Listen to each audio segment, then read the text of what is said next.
Ja vabandused, et ma ei saanud kohale tulla, et meil on siin endal praegu sellised segased ajad, ilmime ühte uute brändiklippi ja siis mul nüüd kogu aeg läheb sinna. Aga ma saan aru, et selle ettekande eesmärk oli lihtsalt rääkida natukene meie tegemistest ja kuidas Iglocraft on üles ehitatud ja nii edasi. Ma mõtlesin, et ma jagan äkki ühte presentatsiooni, kui see okei on. Et ma panen ta full screen'i.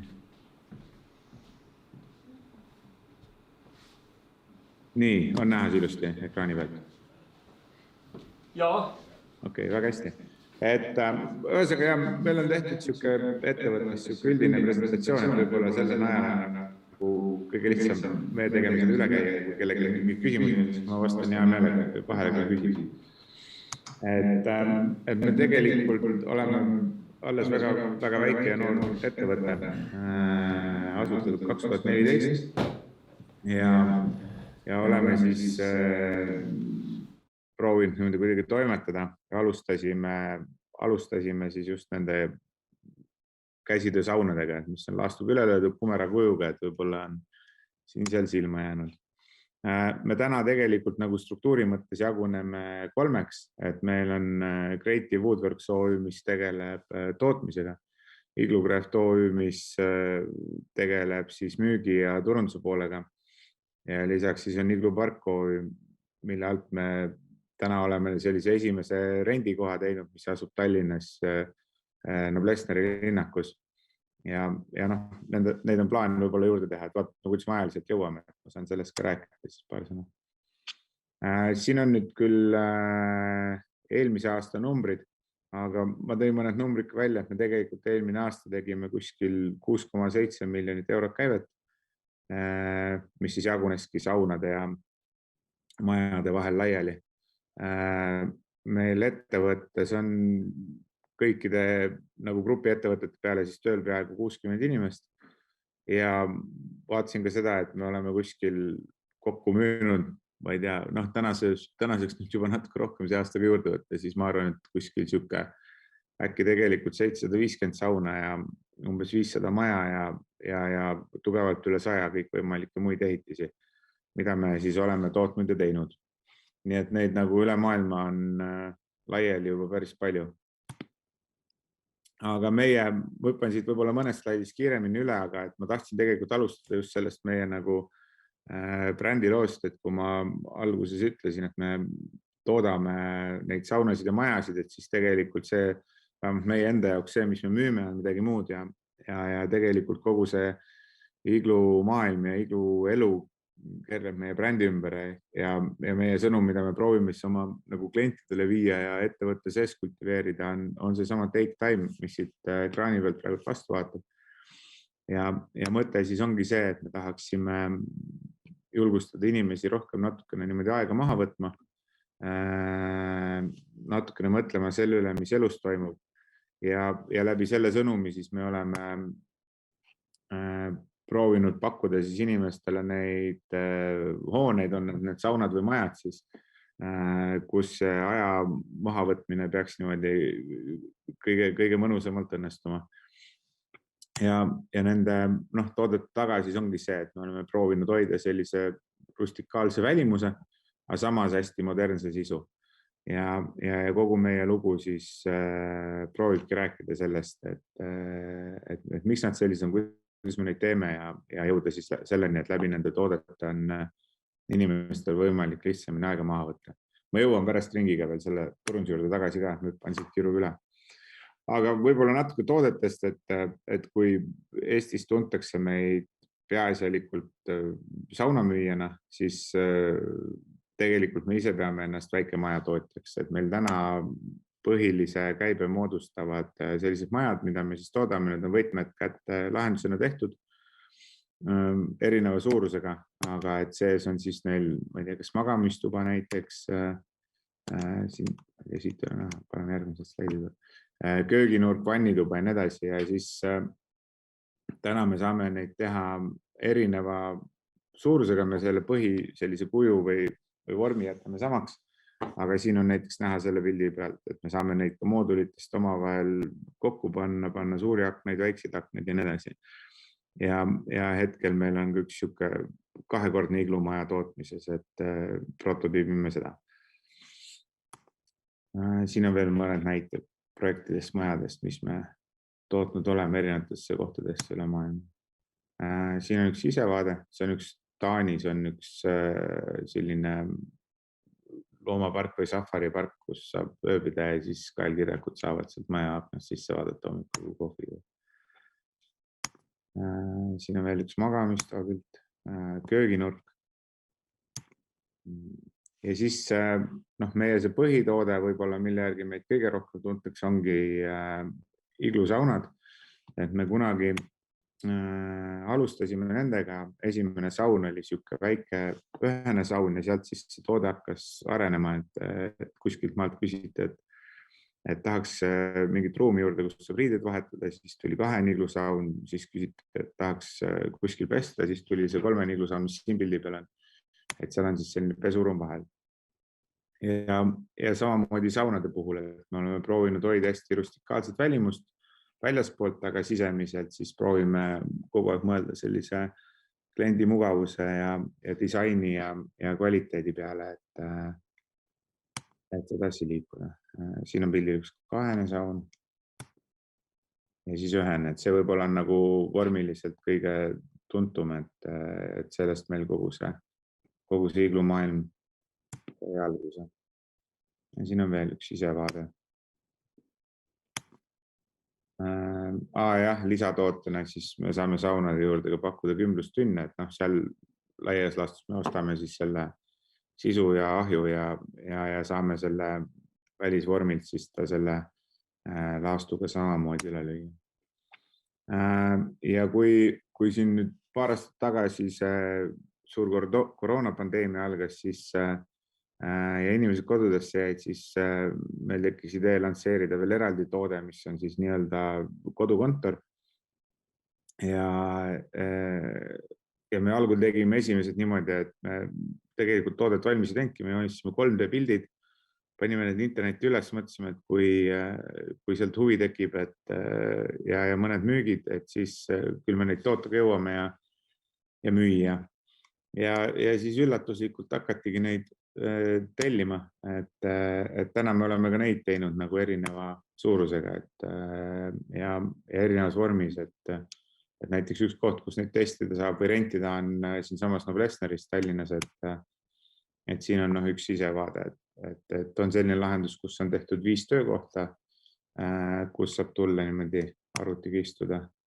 Siin on üks väljast vaade, ühte sisevaadet ei ole, aga ütleme, et see kontori sisu siis tegelikult on tehtud täpselt nii, nagu tellija soovib, et me küll ise mööblit ei tee, aga saame seda niimoodi sisse osta. Aga võib-olla, et mis on nüüd sellised põnevamad teemad meie puhul, et kui rääkida tootmisest, siis me oleme selle tootmisega kurja vaeva näinud. Mis siis tegelikult tähendab seda, et kõik meie tooted on päriselt ka käsitsi tehtud, et meil ei ole ühtegi selliseid suuri seadmeid, kus saab mingit nuppu keerata, et tuleb rohkem või vähem välja, et meil laias laastus meie tootmine on ruutmeetrid ja siis need mehed, kes need valmistavad.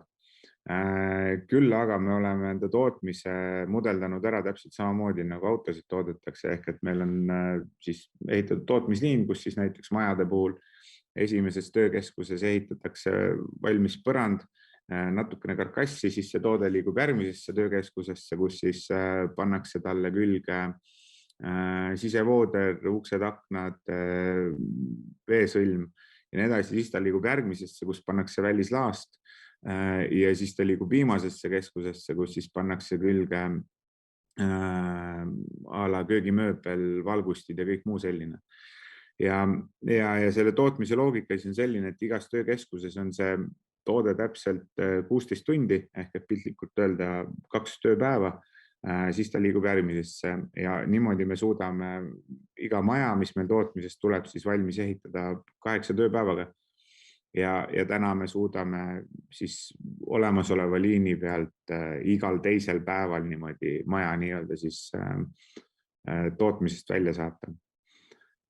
Ja võib-olla, mis veel nagu seda tootmist puudutab, siis me oleme kogu aeg olnud seisukohal, et sellist asja, et toode on valmis, ei ole olemas, et need tooted on kogu aeg sellises arenduses, et arendame neid ühelt poolt enda mingisuguse sisetunde järgi, et teeme asju, mis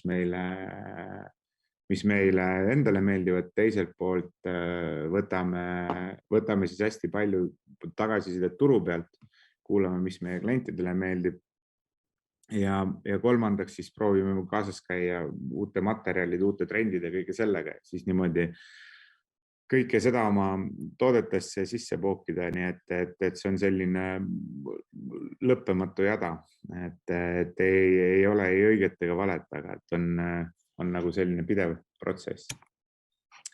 Siis, mis meie müüke puudutab, me oleme käinud läbi päris pika ahela, et kui me kunagi alustasime, siis me tegelikult tegime seda üsna klassikaliselt, ehk et me otsisime endale edasimüüjaid üle Euroopa. See oli vist 2017, meil oli 17 edasimüüjat, mis tähendas siis seda, et edasimüüja meie jaoks oli mingisugune ettevõte, kes tegutses meiega samal turul. Tal oli mingi showroom, kus siis oli alati meie saun ja nad proovisid müüa, aga see väga ei õnnestunud. Ja võib-olla põhjus siis oli selles, et meie toode oli küll atraktiivne, meelitas klienteligi, aga kuna ta on keskmisest kallima hinnaga ja sihib sellist oma segmendi ülemist otsa, siis nad lihtsalt ei osanud seda müüa. Ja sealt peale siis me tegime väga lihtsa otsuse, et me lõikame vahelt ära kõik edasimüüjad ja täna me teeme kõik müügid otse, ehk et me läheme otse oma lõppklientideni. Lisaks selle, et see rahaliselt on mõistlikum, et me ei anna ära vahelt suuri vahendustasusid, siis tegelikult see aitab meil ka lihtsamini oma klientidega suhelda, nendest nagu aru saada, mõista, mida nad tahavad teha, miks nad tahavad teha ja nii edasi. Ja teiselt poolt siis laias laastus me oleme ka hästi niimoodi lihtsalt oma müügi nagu kaheks löönud, et ühelt poolt meil on siis B2C ehk et erakliendid, kellele me peaasjalikult müüme saunasid. On ka mõned kliendid, kes on endale majasid ostnud, aga need on niimoodi eratarbimises, aga meie jaoks siis põhiline ja suurem sihtgrupp on äriklient ja need on siis ettevõtted, kes ostavad meie tooteid, et neid edasi välja rentida. Ehk et nad on ühel või teisel kujul siis seotud turismisektoriga. Ideaalne klient meie jaoks on selline, kes ostab korraga seal, ma ei tea, 3 kuni 10 maja. Et selliseid projekte meile meeldib teha.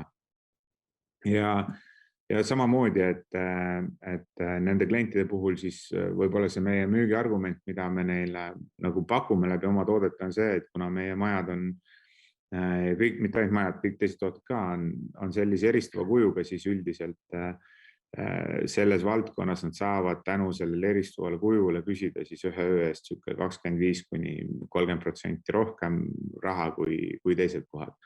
Ja läbi siis tänaseks tehtud päris paljude projektide, et meil on selle kohta selline hea materjal olemas või head referentsid, et läbi mille me saame siis neile seda müüa. Siin on mõned pildid ka pandud nendest projektidest, mis meie majadega on tehtud, et neid tõesti saab panna nagu igal kujul, et kas vee peale või lihtsalt looduskaunitesse kohtadesse. Ja siis võib-olla natukene turgudest ja turundusest, et ma seda otsa juba puudutasin, et müügis ka, et me keskendume sellele, et otsida ise oma lõppkliendid. Ja see omakorda toob siis ringiga võib-olla natukene tagasi selle take time ehk ajavõtmise teooria juurde. et me ise oleme mõelnud kuidagi selle asja enda jaoks nagu lihtsamaks, et tegelikult ei ole vaja igasuguseid SWOT-e ja ma ei tea, mis muid analüüse teha või põhjalikke turu-uuringuid ja hinnaarvustusi ja nii edasi. Et palju lihtsam on mõelda nii, et me proovime leida maailma 7 miljardi inimese hulgast neid, kes jagavad meiega võib-olla mõnes mõttes siis samasuguseid väärtusi või mõistavad seda maailma samamoodi nagu meie ja saavad sellest take time'i kontseptsioonist aru. Ja peaasjalikult, mis me siis teeme, on see, et me tahame pildistada oma brändifotosid ehk et rääkidagi lugusid sellest ajavõtmisest ja me kasutame hästi tugevalt sotsiaalmeediakanaleid. Täna põhiliselt Facebooki ja Instagrami, kus me siis tegelikult läbi nende piltide annamegi kätte selle tunde ja läbi selle nagu turundame ennast. Teiselt poolt muidugi juurde tulevad abiks siis ka kõikvõimalik kirjutav ajakirjandus, et kui on mingid huvitavad kliendid olnud või mõned case study'd, et siis nendest niimoodi PR-kanalites on palju juttu olnud.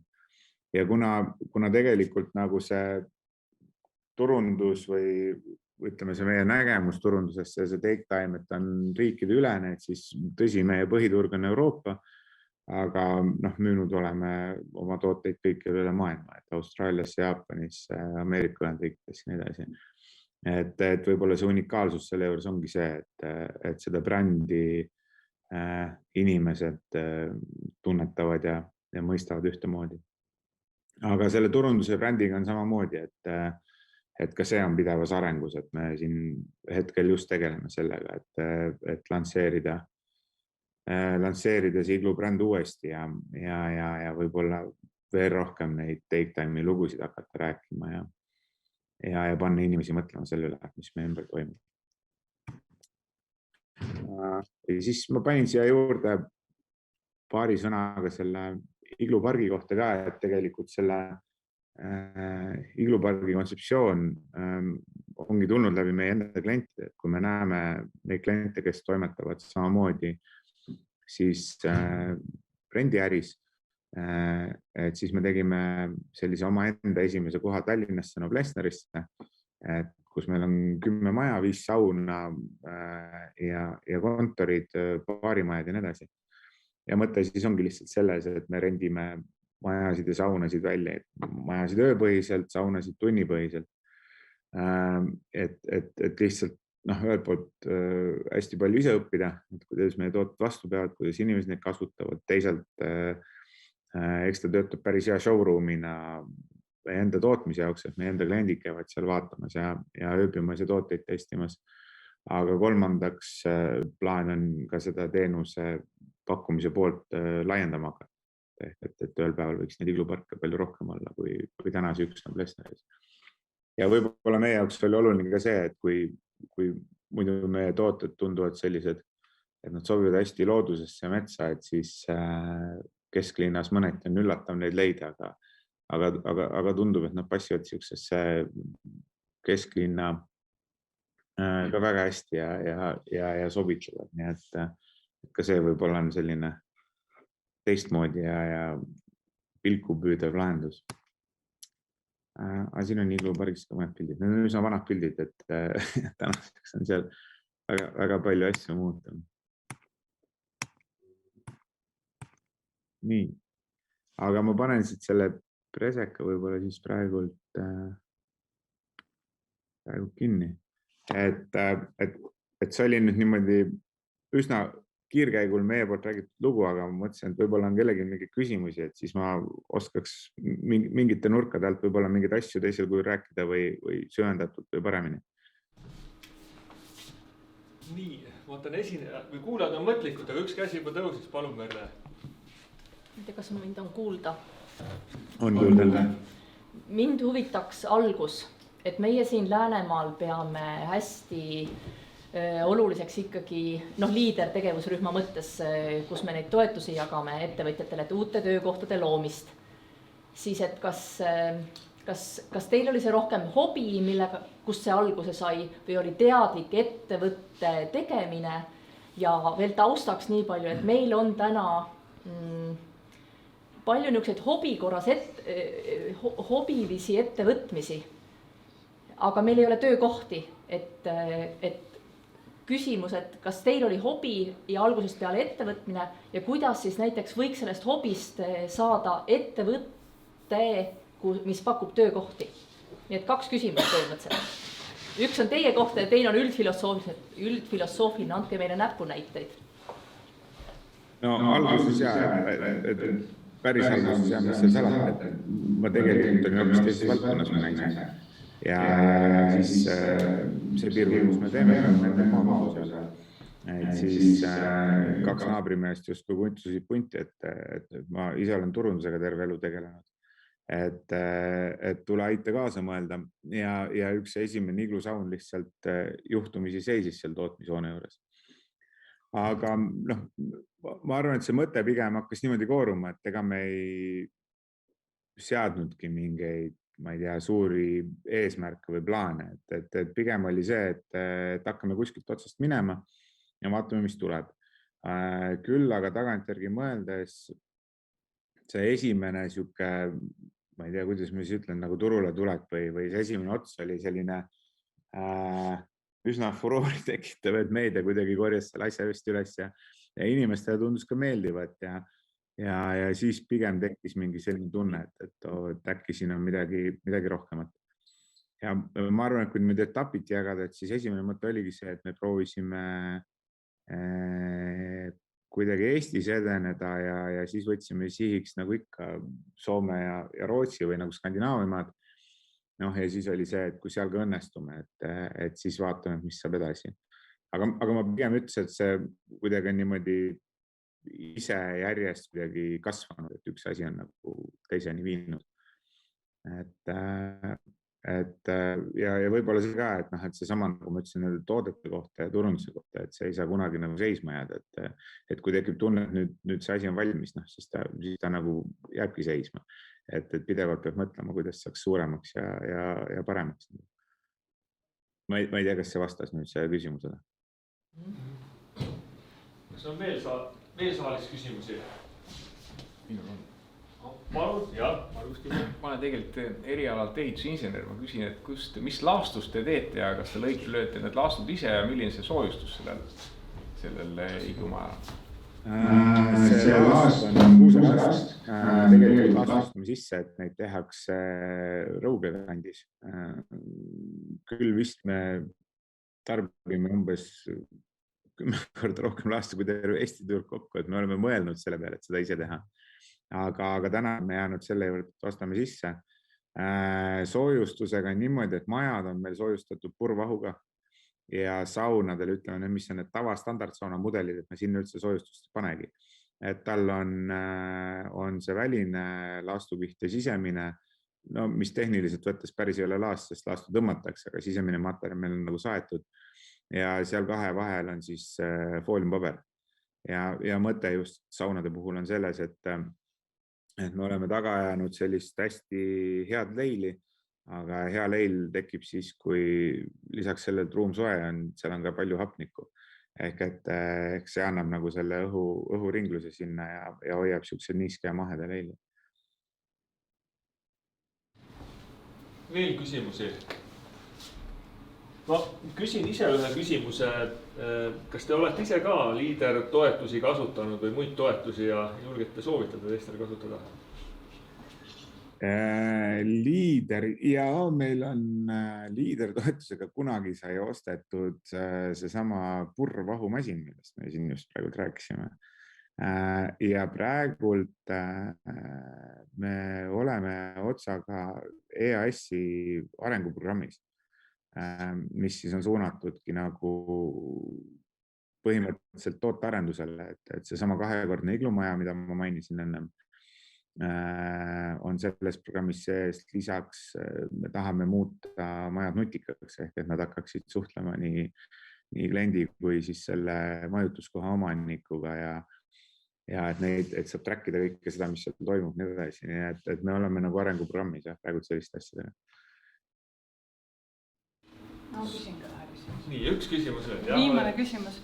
Aga mida sa soovitaksid näiteks väikeettevõtjal, kellel on lahe toode, aga tema tiimis ei ole turundusinimest? Et mis need esimesed sammud siis peaksid olema? Et toode on lahe. Siis tuleb otsides inimene. et noh, mul on hästi tihti jäänud kuidagi see tunne, et Eesti ettevõtjad, et nad kardavad oma ideesid nagu jagada, et on mingi hirm, et keegi tuleb ja varastab selle ära ja nii edasi, et Arno Kütt, Cleveroni omanik, kunagi ütles jube hästi, et head ideed maksavad 1 euro ämbri täis. Et noh, neid on kõik päris palju, aga et mine ja tee ära. Et kui me kunagi Iglu alustasime, siis ma mäletan, et ma helistasin ka kõikidele Eesti suurtele moodulmaja tootjatele ja väikemaja tootjatele, et nendega kokku saada ja tehasesse kutsuda, et täpselt samamoodi küsisin nõu kõikide käest. Et ma arvan, et see on nagu täiesti okei kirjutada ja helistada inimestele, nõu küsida ja kui lõpuks nagu juba on, ma ei tea, see probleem või eesmärk nagu niimoodi spetsiifilisem, et ongi mingit turundusinimest vaja, noh, siis ma arvan, et tasub nagu lihtsalt samamoodi internetis otsima hakata, et kelle tööd ja tegemised kõnetavad, siis nende pool pöörduda. Et see ongi kõige lihtsam. Nii, et hetkel enam käsi juurde ei tõuse, et suur tänu sulle, Priit, et me paneme siis selle Zoomi akna kinni ja läheme seminariga edasi. Ja teeme nii, edu teile. Ja suured tänud. Aitäh sulle.